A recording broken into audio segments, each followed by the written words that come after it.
warahmatullahi wabarakatuh. Perkenalkan, nama saya Siti Panjani dengan NIM 877953986. Pada kegiatan praktikum kali ini, saya akan mengamati struktur bunga pada bunga sepatu, yang mana bunga sepatu ini termasuk ke dalam kelompok bunga sempurna.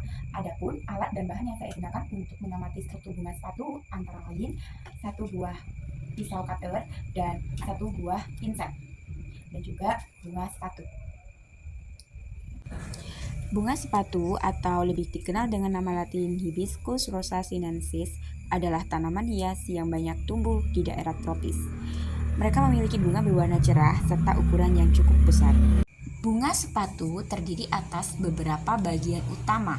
Pertama, kelopak bunga yang berwarna hijau berfungsi untuk melindungi kuncup bunga sebelum mekar.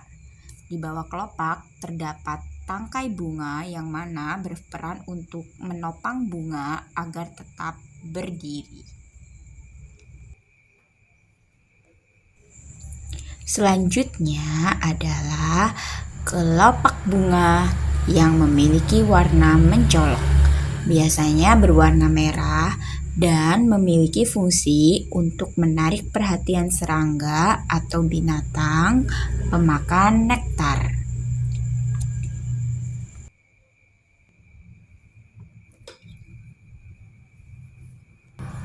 Pada bagian tengah terdapat benang sari, yakni alat kelamin jantan yang menghasilkan serbuk sari yang dibutuhkan untuk reproduksi. Benang sari itu berbentuk seperti debu yang berwarna kuning, dan nama bagian yang menyangga benang sari adalah tangkai sari. Fungsinya ia menopang kepala sari. Jumlah dari benang sari itu kurang lebih 60 buah.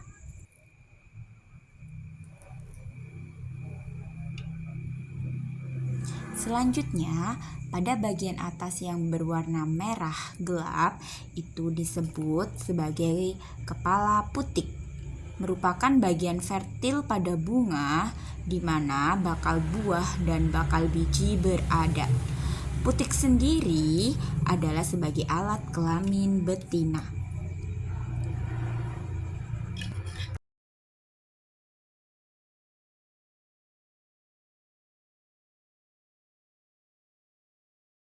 Pada bagian yang saya belah itu merupakan dasar putik, yakni pangkal bunga yang menjadi tempat melekat semua bagian bunga termasuk benang sari dan putik. Di dalam situ terdapat juga bakal biji yang merupakan cikal bakal tumbuhan baru. Oleh karenanya, mengapa bunga sepatu disebut sebagai bunga sempurna? Karena memiliki dua alat kelamin sekaligus dalam satu bunga, yaitu benang sari sebagai alat kelamin jantan dan putik sebagai alat kelamin betina. Assalamualaikum warahmatullahi wabarakatuh. Perkenalkan, nama saya Siti Panjani dengan NIM 877953986. Pada kesempatan kali ini, saya akan melakukan kegiatan praktikum, yakni mengamati pertumbuhan dan perkembangan pada tumbuhan. Dan tumbuhan yang akan saya amati ialah kacang hijau. Berikut ini adalah alat dan bahan untuk persiapan kegiatan praktikum saya, yakni dua gelas yang sudah terlabel A dan B. Setelah itu, biji kacang hijau yang sudah saya rendam semalam, dan juga medianya adalah kapas yang sudah saya beri air. Baiklah, langsung saja saya akan memulai persiapan untuk mengamati pertumbuhan dan perkembangan dari kacang hijau ini. Pertama yang akan saya siapkan adalah saya akan meletakkan kapas ke dalam gelas yang sudah terlabel.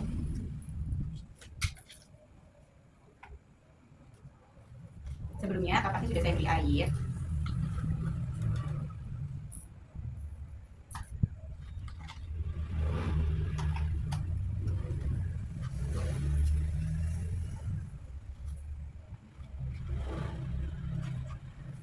Selanjutnya, setelah saya beri media kapas, saya akan memasukkan biji kacang hijau sebanyak 6 buah.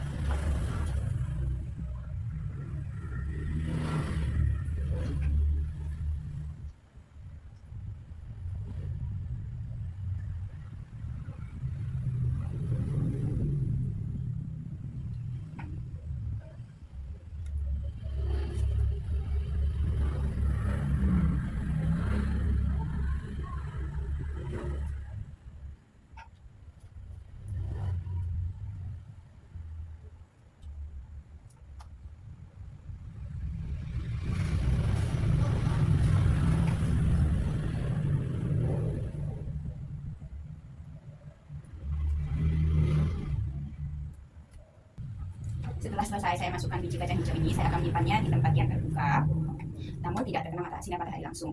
Saya akan mengamati berapa lama perkembangan tumbuhan biji kacang hijau ini mulai bertunas atau mulai berkembang. Saya akan melaporkan hari kedua dari pengamatan pertumbuhan dan perkembangan kacang hijau. Oke, sudah terlihat pertumbuhan dan perkembangan dari biji menuju ke akar. Ini adalah gelas dengan label A. Hampir seluruh bijinya mulai mengeluarkan akar atau mulai bertumbuh akar dengan panjangnya kurang lebih 1,5 cm. Ini untuk gelas A. Sedangkan gelas B juga memiliki kesamaan, yakni hampir semua bijinya telah bertumbuh akar dengan panjang akarnya kurang lebih 2 cm. Ini adalah hari kedua dari saya setelah masa pembelian atau penaruh biji ke dalam masing-masing gelas sampel A dan B. Terima kasih. Ini hari ketiga pengamatan saya terhadap pertumbuhan dan perkembangbiakan biji kacang hijau. Terlihat sekali bahwa pertumbuhannya yang signifikan terlihat tadi sudah mulai tumbuh batang dan juga daunnya. Saya akan coba mengukur panjang dari batang masing-masing gelas A dan juga gelas B. Gelas A rata-rata panjang dari batang biji kacang hijau adalah kurang lebih 2,5 cm, sedangkan yang B 3 cm.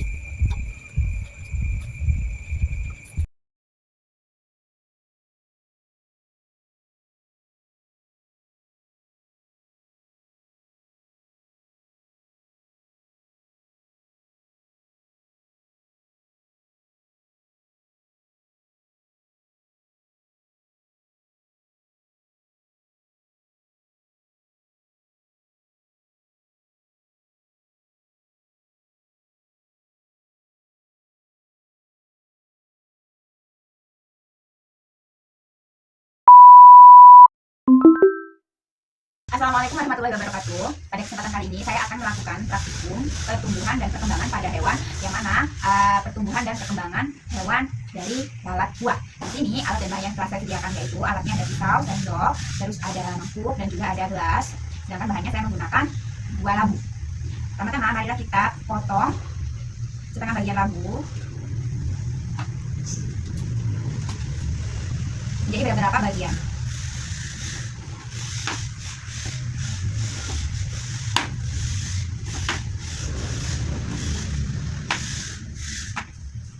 Kita kupas kulitnya juga.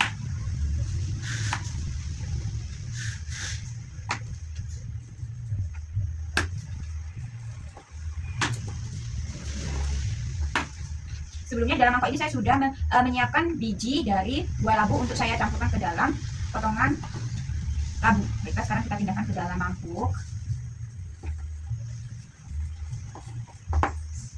Selanjutnya kita masukkan buah labu yang telah kita potong tadi ke dalam gelas, sekalian dengan biji dari buah labu.